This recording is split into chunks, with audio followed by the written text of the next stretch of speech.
is Thursday, October 14th, 2004. I'm Kathy Bernstein, and this morning I'm visiting with Gerald Glazer.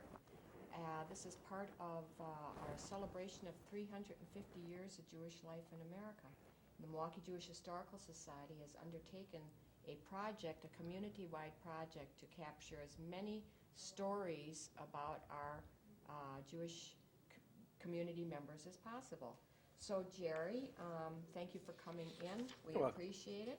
And I'd like to start by asking you your name and what the name, if it has a special meaning, Sure. when and where you were born, and then we're going to get into a little bit about your first. We'd like to know where your family came from. Sure. Okay, so. Sure. Okay, my name is Gerald Sherwin Glazer, and my Hebrew name is Gershon Shabsi, and I was named after my two grandfathers. My mother's father was Gershon Joseph, and my father's father was Shabsi Zalman Glazer. I was born in Milwaukee in the old Deaconess Hospital on September the 26th, 1942. A little bit about family history. Start with my mother's family. My mother was born and raised in Wisconsin Rapids, Wisconsin. This daughter of Gershon and Chaya Joseph, from a second marriage for both of them. They both came from Europe, but they married here in the United States. I believe they got married in Minneapolis. Where did they come from? In fact, Yes. Did you put your, Yeah. did we have you mark the map in there? Well, no, I didn't do that, but I can tell you that my mother's mother was born and raised in a town called Konotop in the Ukraine. And my mother's father was born and raised near Gurkov, also in the Ukraine. In fact, a couple of years ago, they had a Ukrainian election, which are people whose grandparents could vote in anywhere in the world. I thought, yeah, I could have voted in the Ukrainian election, whether the Ukraine should secede from the Soviet Union. But I thought I wasn't much of a Ukrainian, so I didn't vote. Anyway, I don't know too much about my grandparents' earlier history, but I know that they each were married previously. My grandfather's first wife died, and my grandmother got a divorce from her first husband. That when they settled in Wisconsin Rapids somewhere around 1910, 1912, that era. My grandfather was a peddler. He had a horse and wagon and peddled things like in the Wisconsin Rapids area. My grandmother at one time, when she lived in Europe, she was a shtetl maker, but I don't think she ever worked in the United States. That's the first one we've had. Yep, she did that back in Ukraine. I think I never talked to her much about her early history, but I think it's where she did most of her work. And then after they settled in Wisconsin Rapids, they had 3 children together. The oldest was Max. Second oldest was Dorothy, who was my mother, and the next was Elizabeth Joseph. Max Joseph deceased 1967, leaving one son who lives in Cambridge, Massachusetts. My aunt Elizabeth Joseph is now residing in High Point. My grandfather was already fairly old when he married my grandmother. He was I was told he was about 60. Well, that's not extremely old, but about 60, second marriage. And my grandmother was at that time like about, 45 or so. And after they had 3 children. Wow, that's something. Even so, yeah. And my grandfather died in the 8th day of Shvat in 1934, and I don't know why, but he was buried not in Milwaukee, which had a Jewish cemetery at that time, but they buried him in Chicago. He's buried in when we have somewhere in the house the location of the grave.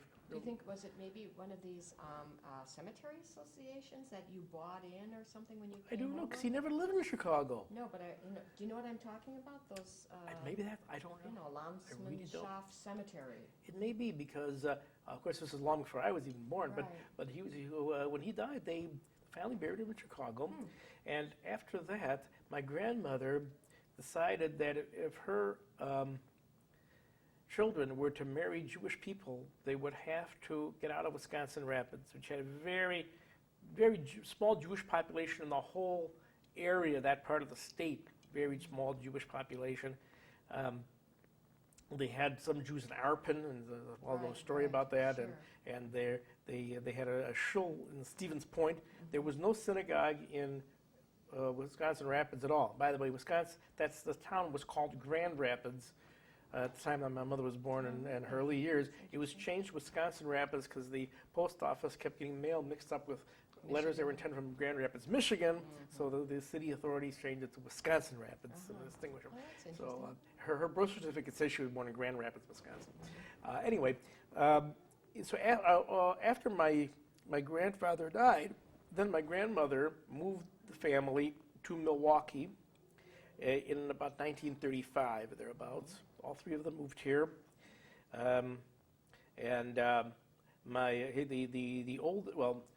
the oldest, Max, was subsequent. He served in the Merchant Marine. He married a woman named Rose Schwartz, who is now living also in High Point. And they had one son named Jack, who's now living in Cambridge, Massachusetts. And as I mentioned, my mother's younger sister lived in Milwaukee for a number of years. She moved to California for a while and then came back here. Now, my father, David Glazer, was born in Milwaukee, January the 21st, 1914, the youngest child of Shapsi Zalman Glazer and Hannah Glazer. Hannah Klass is her maiden name. My father's parents came from my father's father came from a town called Papilon, which I believe is now in Latvia. And my grandmother's family came from a town, I think it's in Lithuania. That's the best of my knowledge. I don't know the name. It was an interesting story there because two brothers, Ben and Shabsi Zalman, married two sisters, Hannah and Clara. And they all settled here in Milwaukee. Just briefly, there's interesting things about Ben and Clara Glazer. They had a number of they had one daughter who died young, and the rest of their children were, I believe it was I think 5 boys. And this family, at an early age, developed a very strong interest in music. So And one of them was yes, Frank's. well, one of the brothers, the one who became most well known, is Frank, who became a concert pianist, and he played in the concerts, the best concert halls in the whole world. He studied in Germany and before World War II, and Italy, and he's played all over. He now lives in Maine. He's even though he's 88 years old, he's not really retired yet. He does a few concerts, does a few classes. He appeared recently here in Milwaukee at the Wisconsin Conservatory of Music, by the invitation of his cousin, Joyce Altman. Oh, Joyce Altman, that was the president of the that's Wisconsin interesting. Conservatory. Also, Joyce Altman's related to us. Oh, So she was related to that's Frank. funny. So Frank was the one who became best known. Now another brother named David Glazer, by coincidence, the exact same name as my father, Right. he became a concert clarinetist. He was affiliated with a group called the New York Woodwind Quintet. Sure. And he became also quite successful. And he lived in New York City. He died about 1999, I believe it was thereabouts. They had a brother named Henry who worked for the Milwaukee Park System. He never got married. He died a couple of years ago, 1995 or something like that. They have the oldest brother, Max, is now 95, and he's a resident of the Milwaukee Jewish Home. And they had some younger brother. One was named Jake, who he moved to New York State. He was a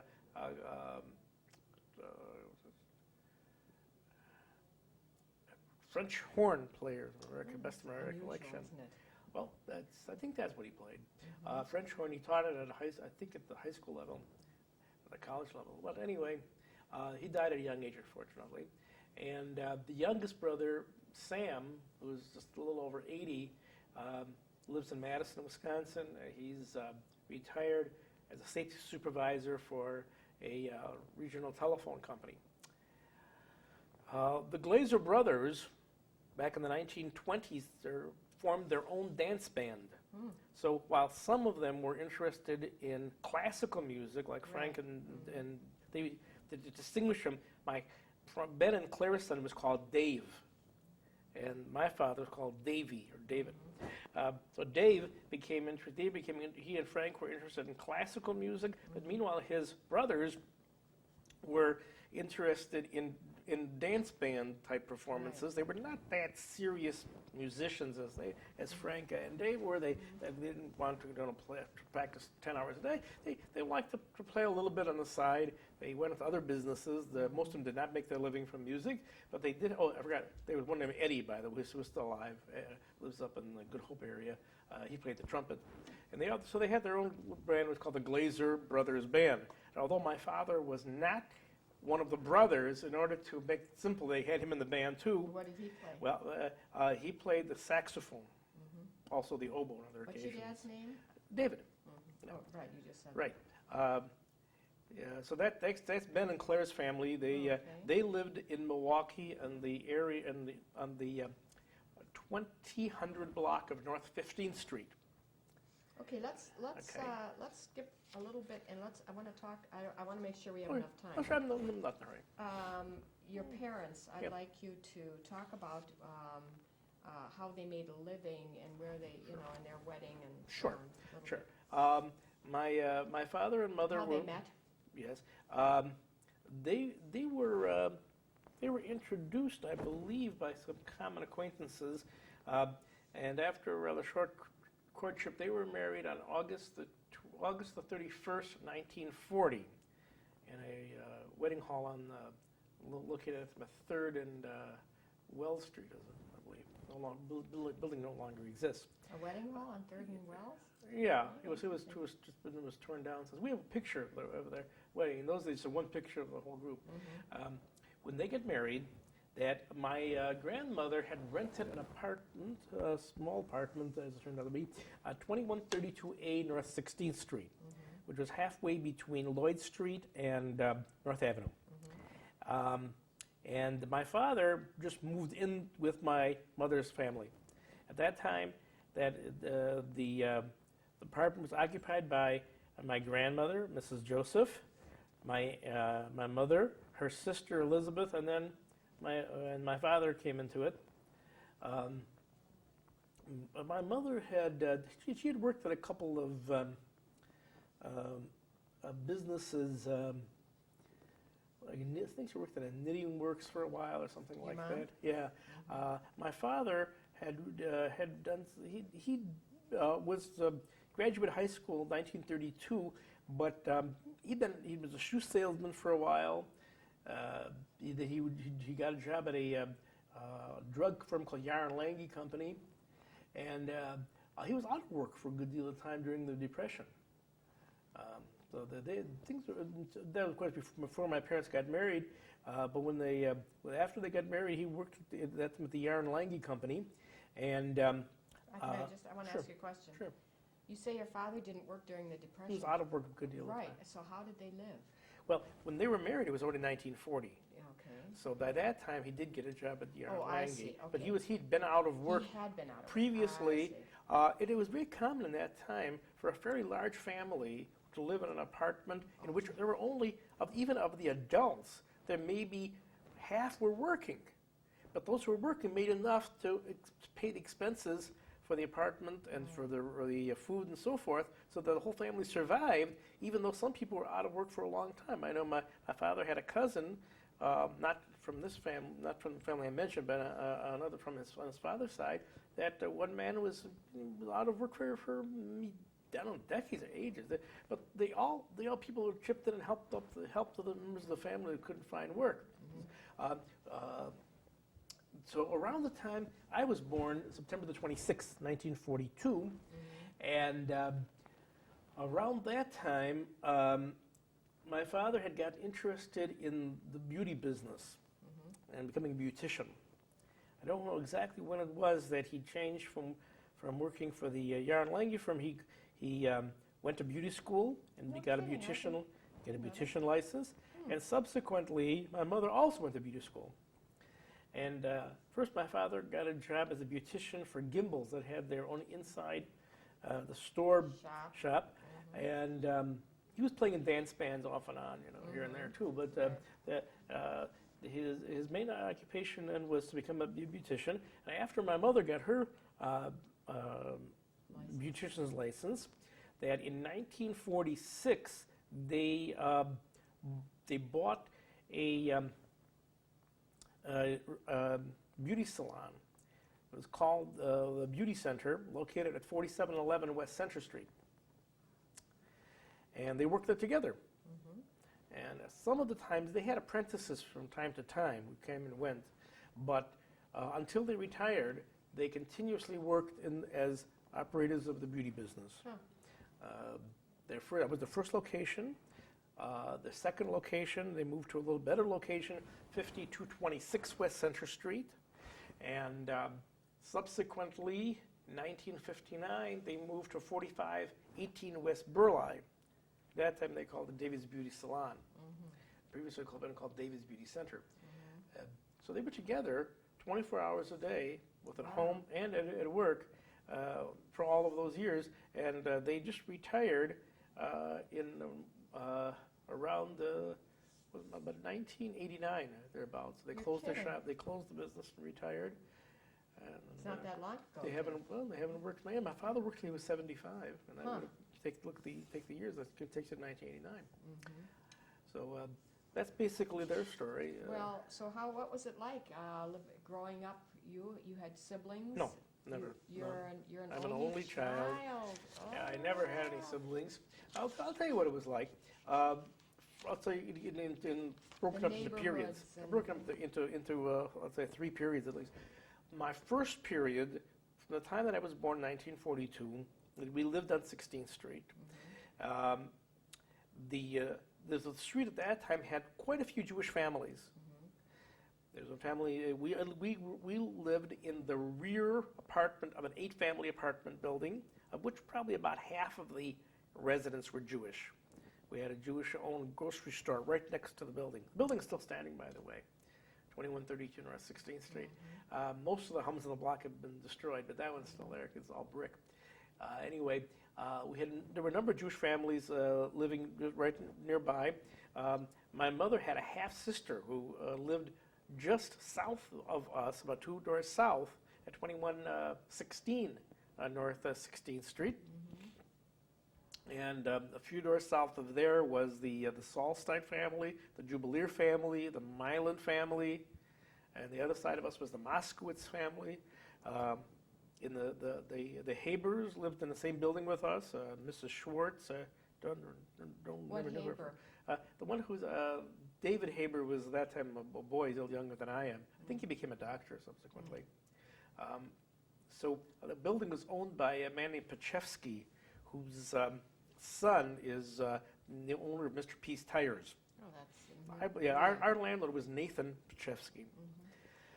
Cosbergs lived in our building also. It was another Jewish family. We had some non-Jewish families in the same building too. Where I saw my first Christmas tree going upstairs to visit a family named Schneider and Schmidt, and they had a Christmas tree. That was the first time I ever saw one. What'd you think? Oh, nice looking tree. Very impressive. Now, the synagogue that my father belonged to at that time was Beth Israel, located at 2432 North Teutonia Avenue. Right.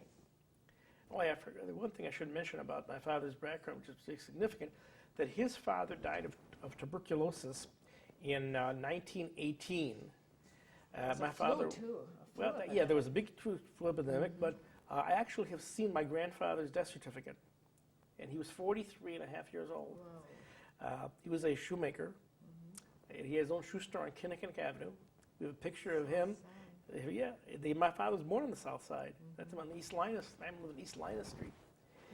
But they moved to the north side subsequently after he died. Anyway, my father had grown up in rather poor circumstances. He had a couple of older. He was the youngest of the family, and he was only 4 years old when his father died.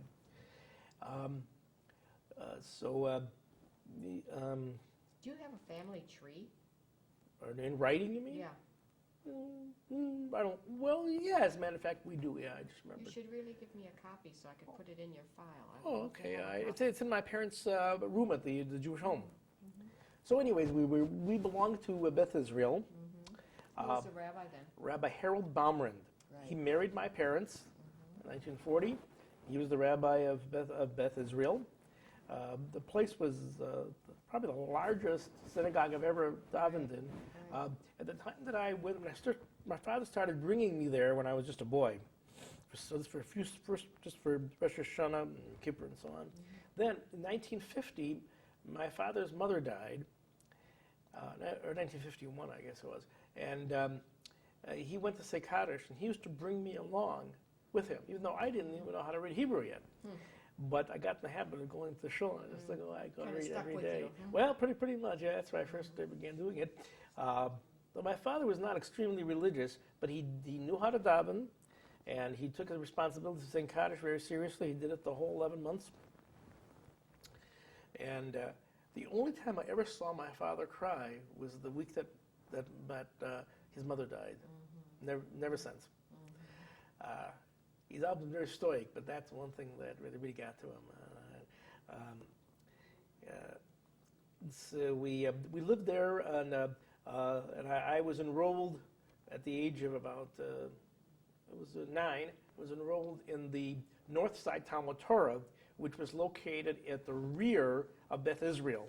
Right. To come into like if you go to the building now, you still see the words Talmud Torah are still up there. Oh, really? Yeah, they're clearly legible. In 1957, it became the Greater Galilee Baptist Church. Right, but that's nice to know because maybe I'll take a picture of that. Yes, you have to come in the 13th Street side. If you look around, you'll see some number of Hebrew words. I believe the words Talmud Torah are clearly visible at the rear entrance. And at the front of the building, you'll see a design in a big circle that used to be a Mogen David. Right. And they cut off the top triangle and the bottom triangle. Right, I heard about that. Anyway, the building is huge. It's one of the largest synagogues I've ever been in. The women were seated upstairs, men downstairs. And that's where I got my first exposure to Jewish education, was there. I was enrolled in Lloyd Street School, in the corner of 12th and Lloyd.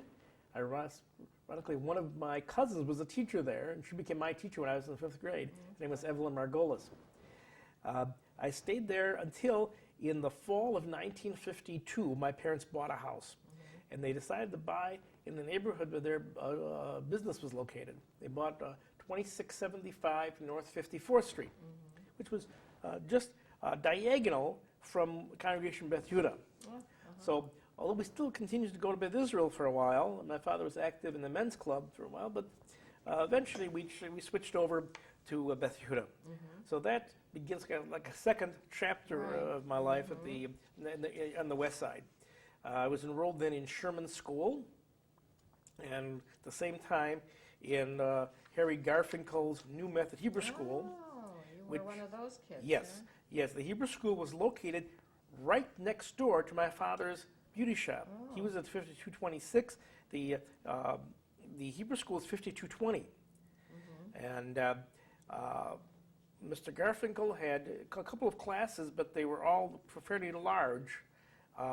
They had boys' classes on Monday through Thursday, girls' classes on Friday, and then they had mixed classes on Sunday mornings. And Saturday morning, he had his own service there for Shabbos service, where the boys learned to daven at the Yom themselves. They had an interesting thing about the school that he was a Yiddishist, which has nowadays become very, very rare. But at that time, he believed that every Jewish child should learn not only to speak, but to read and write Yiddish. So the curriculum included learning how to read Hebrew, but not understanding Hebrew, just reading it. And with the Yiddish, understanding it and reading it and writing it and so forth. However, my father insisted that I be taught to understand Hebrew, not just to read it. So Mr. Garfinkel gave me special instruction and special books, self-study materials, so that unlike the rest of the class, I knew what I was saying. Everybody said brachas and blessings and stuff, but most of them didn't know what they were saying unless they had a translation. Exactly. Now, at Garfinkel's Hebrew School, he had an extracurricular activity called the Young Children of Israel, YCFI. And it in some respects resembled a fraternity in that new members had to be voted in. And if a certain person wanted to join, they would come to a meeting and ask to be voted in, and then they would wait outside while a vote was taken, and they weren't always accepted. They blackball. You didn't have to. Nobody had a veto, but if the majority was voted no, the person would not be admitted to the club. What do you think about that? Well, I guess it's a taste of fraternity life at an early age. At the time, I thought I didn't think there was anything wrong with it, but it could be a traumatic experience for anybody who was turned down. I was accepted, so it didn't bother me. But we got a first. That was where we got our first taste of debating.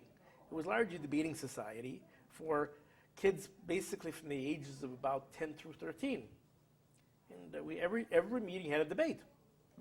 The business meeting. That's a good. Oh yeah, and they made things like one subject. Should Red China be admitted to the United Nations, for example, and should this be done or that be done? All kinds of stuff like that. And it wasn't always specifically a Jewish character, but more general topics. And meanwhile, I started going to Saturday morning services at Beth Yehuda because whenever there was a bar mitzvah, there'd be no services at Garfinkel's Hebrew School because he would go to the bar mitzvah.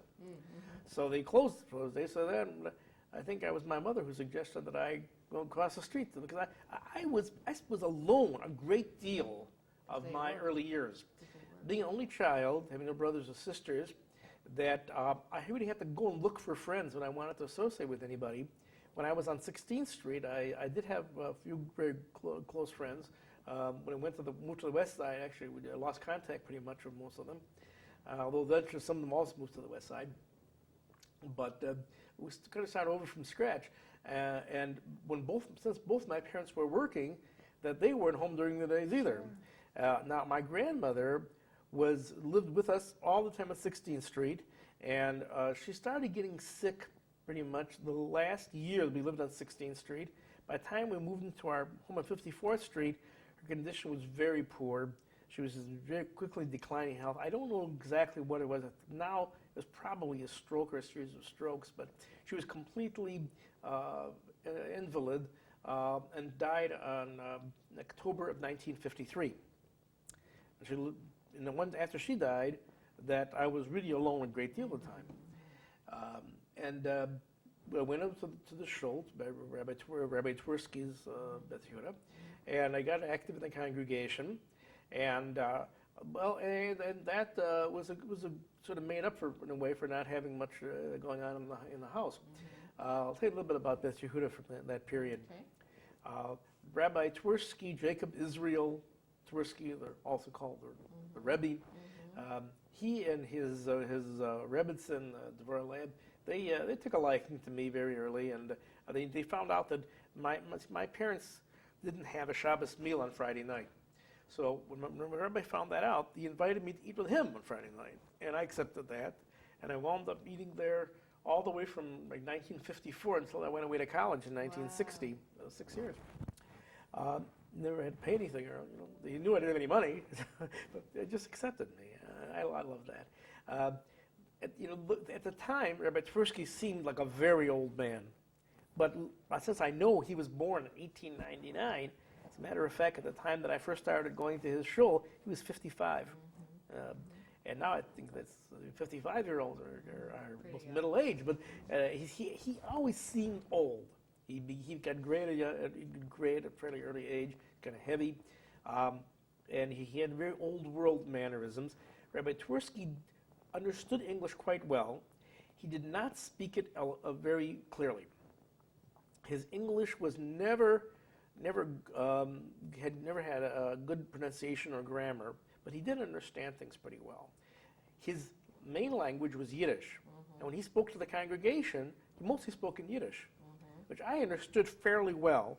Sometimes in a whole speech there'd be 2 or 3 words that I didn't know, and that's always be what the speech was about. And then I had to find out later if I wanted to know what it was about at all.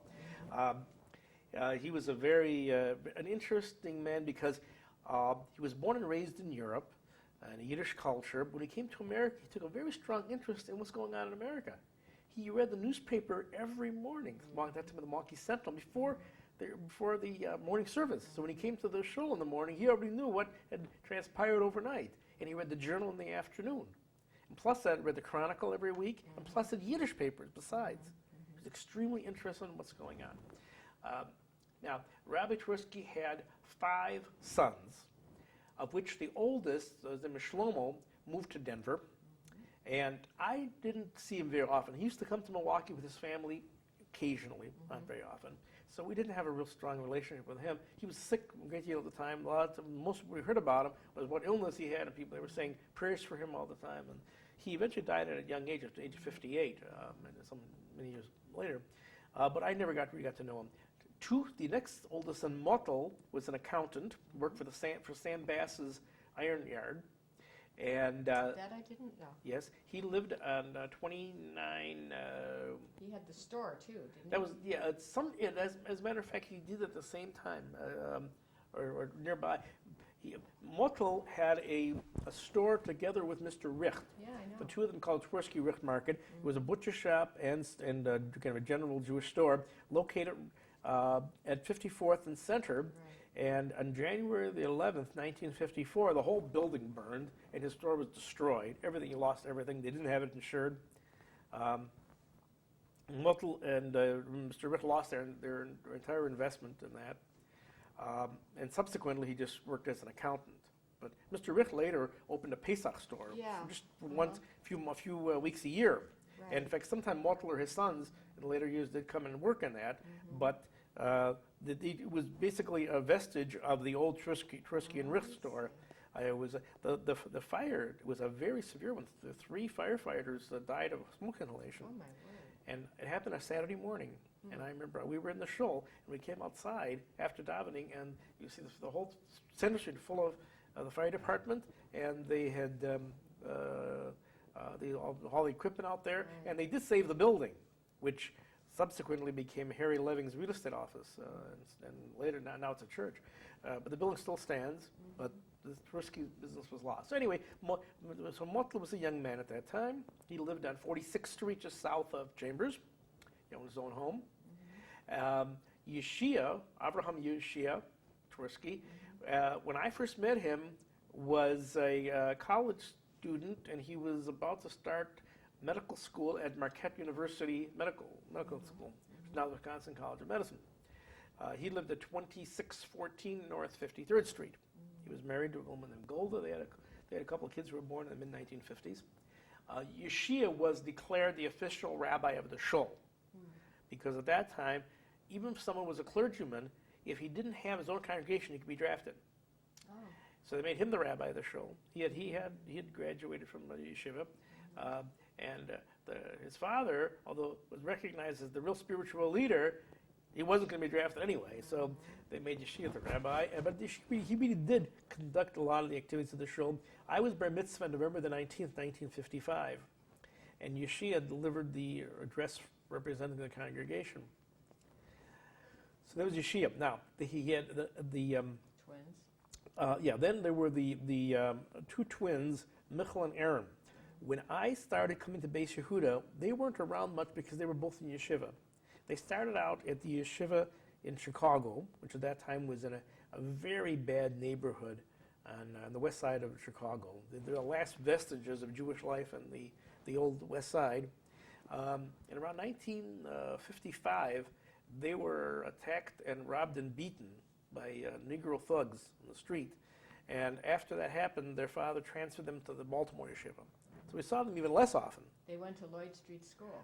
Yeah, that's true. I didn't know them there because they're a little older than I am, so I never knew them from Lloyd Street. But I found out later they went there, and they went for a while to Steuben also, I believe, for very briefly, then before being sent away to yeshiva. So when I started coming to the shul, they weren't around very much. Yeshia and Mottel were great influences on me. And that's because they were the first Orthodox Jews that I knew that were totally American in culture, English-speaking, college-educated. I could relate to them in a way I couldn't relate to their father or to my grandmother who was Orthodox or other people. Everybody else I'd known that was Orthodox, they were all born in Europe, all spoke Yiddish as their native language. They didn't know anything about the scientific theories or anything about modern life here or American culture. But she and Mottel could relate to me, and I used to spend a lot of time talking to them. And they were the ones who really brought me into the Orthodox community, the which way now that Michal is doing this nowadays with a lot of other people. I feel I was one of the first in Beit Yehuda, but I was really influenced by the Rebbe in terms of his very great kindness and acceptance and bringing me into the home and so forth. But intellectual level, more so by Mottel and Yeshia.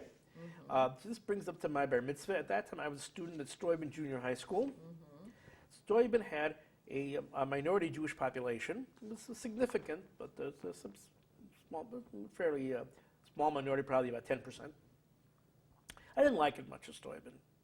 The teachers I didn't think were particularly good, and a lot of my fellow students were very badly behaved.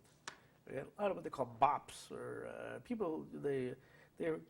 They're kids who were like they were on the verge of becoming juvenile delinquents. Right, Some of them became delinquents. Some of them there was always people being beaten up and stealing things, and I didn't really like it very much there. After I graduated Steuben in 1957, I went into Washington High School. And in Washington, the atmosphere was totally different. Washington had two schools that fed into it, Steuben and Peckham. Peckham is now called Jerky Robinson. And Steuben is in some sense now is a French immersion school. But at that time, those were the two they called junior high schools, later on called middle schools. They fed into Washington. At Washington, the student culture was completely different. You didn't have the students who had been unruly and troublemakers and so on. Either they dropped out of high school altogether, or else someone transferred to Boys Tech. That was on a cusp. The schools were considered easier. Washington was a college prep type high school, and the Jewish population was larger. It was actually calculated to be 1/6 of the total. The teachers, I didn't like them all, but they were better than they were at Steuben, and the atmosphere was much better. At that time, I also, around the same time, I was recruited to join a Jewish Zionist youth group called Young Judea. That played a very important part in my teenage years. Young Judea met at what was then Temple Bethel on Sherman and Fond du Lac. We had 3 chapters of Young Judea in Milwaukee at that time. It was a group that was co-sponsored by the Zionist Organization of America and Hadassah. They had a joint committee called the Zionist Youth Commission, and they sponsored this group for Jewish kids. Most of the young Jewish boys my age belonged to a group called AZA. I didn't join AZA because something they were into mostly was sports and dances primarily. I wasn't really too much into either one. And the girls belonged to a group they called B'nai B'rith Girls, BBG. Those were much larger than Young Judea. Young Judea was a small group, and also most of my life I've preferred to be in a fairly small, fairly tightly knit group than member of a much larger, amorphous type group. So also Young Judea was different in that we had boys and girls together. We didn't have the separation, AZA and BBG. We had our own. We had some dances. We had meetings once a week, I believe it was, or once a month, something like that. And plus, we had larger meetings of a council which ran all of Milwaukee and Judea, and then we had regional meetings and tri-regional meetings, and they had a national committee and and they had camps and so forth. And these were my high school age friendships and associations were almost entirely within Young Judea. I had some friends who didn't belong to Young Judea that I saw socially, but those were the ones I was closest to. So you graduated from high school, Yes. and then where did you go to college? I graduated in class of June 1960 from Washington High School, and I was admitted to the University of Chicago on scholarship, originally majoring in physics, and later on changed to major in mathematics. University of Chicago had an interesting rule that when you came there, you were given a large battery of tests. And on the basis of these tests, you'd be placed into classes where you'd be just right for the new material. And I saw an opportunity there that I could, if I would just spend some time studying up for these exams, I could save a lot of expense in college work. So I had a summer job, which I quit like at the end of August, summer in August, and I spent several weeks at the Milwaukee Public Library studying for the exams. They give us a list of what subjects would be covered. There was some on art and some sociology and history, English, a bunch of things. So anyway, I studied all that I could. When I took the entrance exam, I was excused from a whole year of college study. Cool. So although I was a freshman, that I was on the track to graduate in 3 years rather than 4. I saved my parents an entire year of tuition and room and board by just studying hard enough to pass those exams. In fact, if I had not been a math major, I could have possibly made college in 2 years. I got accreditation even on some.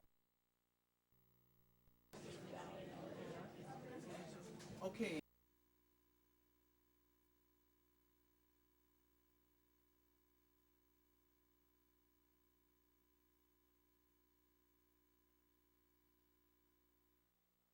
This term paper, and I didn't want to do all that stuff. So instead of taking senior English, I chose some other electives, which were much less. I chose one credit of typing I had, and one credit of something else.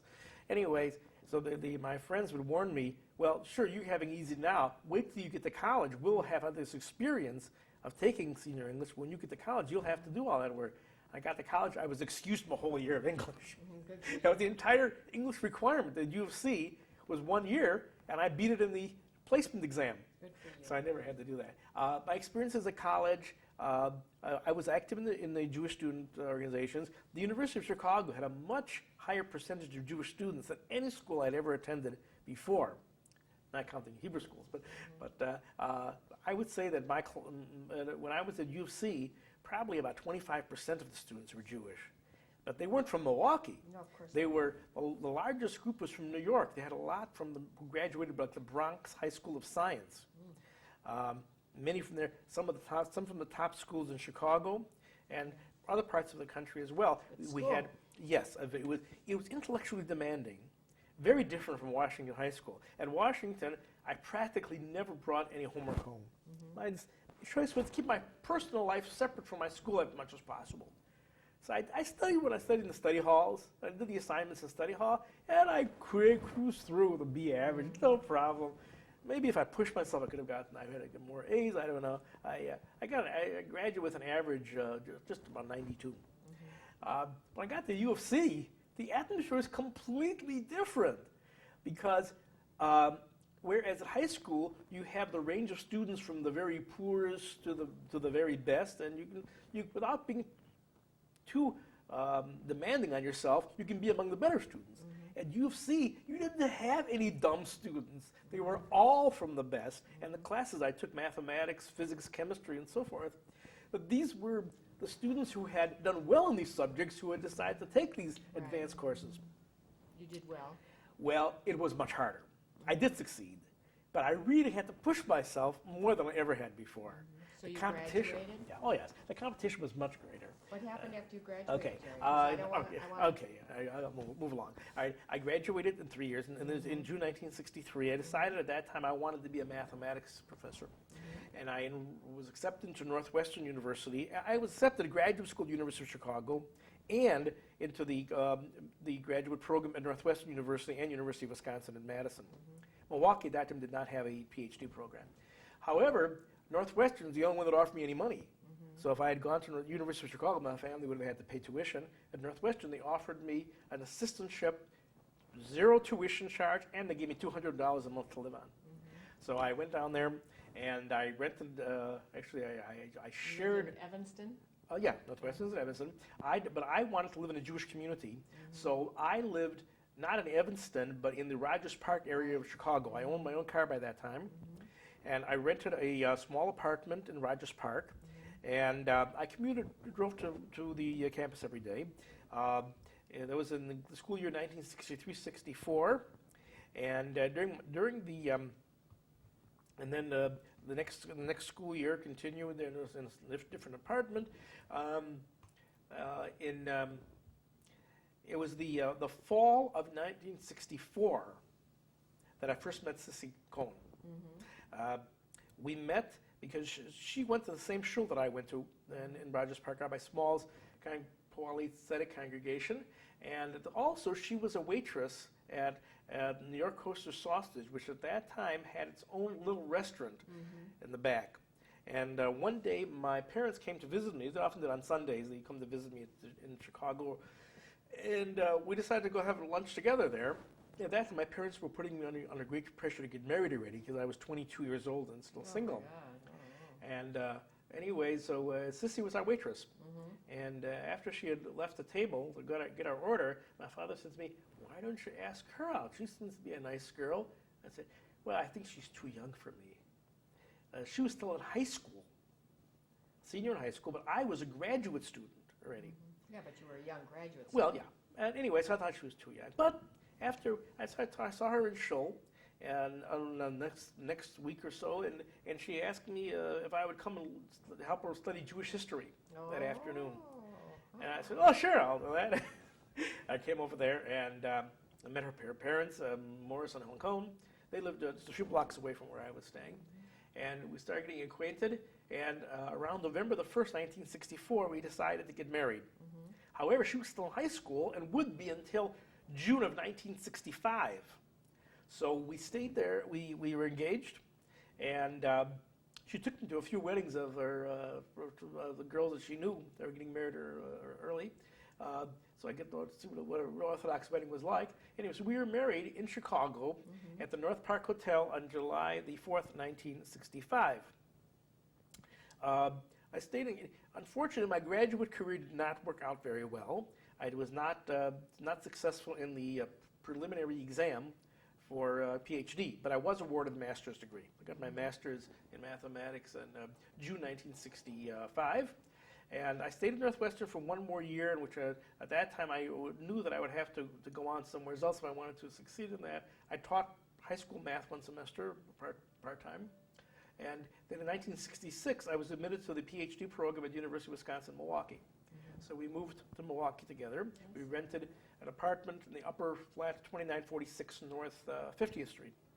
We rented it from, we were going to sublet it from a teacher who had been teaching at Hill Academy, got the axe that year. So we did it just as he moved out. We lived up there. I was a graduate. I was a graduate student there for 1 year. It turns out that I wasn't able to get a PhD at UWM either, but I was able to get a teaching job. In the next year, I became instructor of mathematics at the University of Wisconsin at Waukesha. Now, Sissy and I, we wanted to have children. Sissy got pregnant for the first time while we were still in Chicago, but the first pregnancy ended in a stillbirth in June 1966. However, second pregnancy culminated in the birth of our daughter Chani on August the 24th, 1967. Chani was named after my father's mother, Chana Glazer. So, and her middle name, Rivka, was after my wife's grandfather's sister. So you taught? Yeah, I was teaching at the University of Wisconsin-Waukesha. And a year after Chani was born, on August 22nd, 1968, my daughter Leah Ita was born. Leah was named after my father-in-law's mother, Leah Cohn. Her middle name was after my father's aunt. And then the next year, October 15th, 1969, our son Meir Naftali was born. My mother's older brother, Max, whose name is Meir Levi Joseph, had died of cancer at a relatively young age. It was Hodgkin's disease. He died in 1967, and when my son was born, we named him Meir after my uncle, Max Joseph. And we didn't have any more children until the summer of 1973, when our second boy was born. We named him Chaim Yisrael after my mother's mother was Chaya Joseph. we changed with male form, in Chaim. And Yisrael was after one of my wife's grandparents' brothers. So that completed our children's family. Well, you And have now, nice children. I know your children. yeah, we're very Good proud of kids. them. So, I want to just, because Sure. we're going to be running, the tape is going to be Okay. ending soon. okay, anything And really important that I didn't yes, cover? I would like to ask you about a little bit your involvement. I know you're on the board of the Milwaukee Jewish Council, and what other, aside from Beth Yehuda, what other things have you been involved in, or are you involved in, Jerry? Okay, well, start with just the Jewish community first. And I was one. Just in general. Okay, well, I'll start with the Jewish. We'll start with the Jewish activities. That I was one of the founding members of the Milwaukee Jewish Sacred Society. I worked on performing taharas with the society for a period of about 25 years. I eventually retired from that, I became president in 1983. I was president for 2 years. Aside from that, I was appointed by Beis Yehuda to represent our Hebrew school on the old Board of Jewish Education, which is now the Coalition of Jewish Education. That thing was called the Board or the Bureau and so forth. I was in that for a while, and now I belong to a new group. It's called the Israel Chavara. It's run by a guy named Bob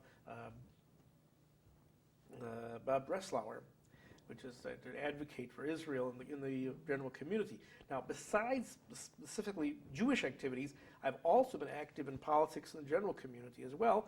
I've been a member of the Democratic Party of Wisconsin off and on.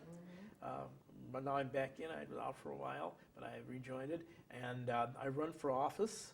Unfortunately, I got the short end for nearly all of them. I was elected Democratic committeeman of the old Fifth Ward in 1970, a non-paying job.